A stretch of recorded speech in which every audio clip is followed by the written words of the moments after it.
السلام عليكم ورحمة الله وبركاته. الحمد لله والصلاة والسلام على رسول الله وعلى آله وصحبه ومن والاه.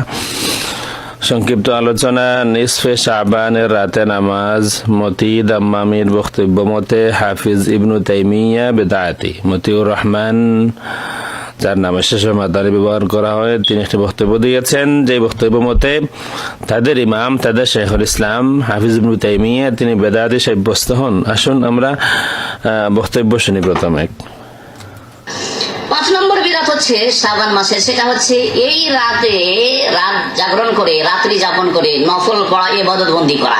শবে বরাতের নফল পড়ছি, শবে বরাতের রাত্রি যাপন করছি, এটি একটি বিদআত। আমরা শুনলাম আমাদের মতি ভাইয়ের বক্তব্য। আসুন দেখে হাফিজ ইবনু তাইমিয়া তার কিতাব মাজমু ফাতাওয়া শেখুল ইসলাম আহমদ ইবনে তাইমিয়া, এটা হচ্ছে আল মুজাল্লাদুস সালিস ওয়াল 20 23তম খণ্ড। তিনি এখানে বলছেন ওয়া আম্মা লাইলাতুন নিসফি ফাকাদ রুওয়া ফি ফাদলিহা আহাদিস ওয়া আসার ওয়া নুকিলা আন তাইফাতিন من السلف أنهم كانوا يصلون فيها।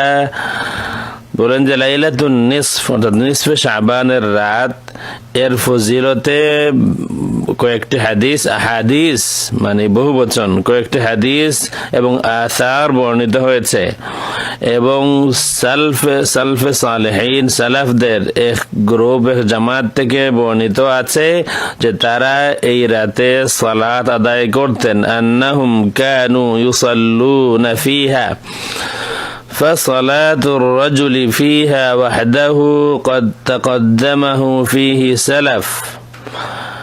একা একা ওই রাত্রে সালাত আদায় করা, এই ব্যাপারে সালাফরা এই কাজ করেছেন, একা একা সালাত আদায় করেছেন। ওয়ালাহু ফিহি হুজ্জা, এবং এর উপরে দলিল আছে।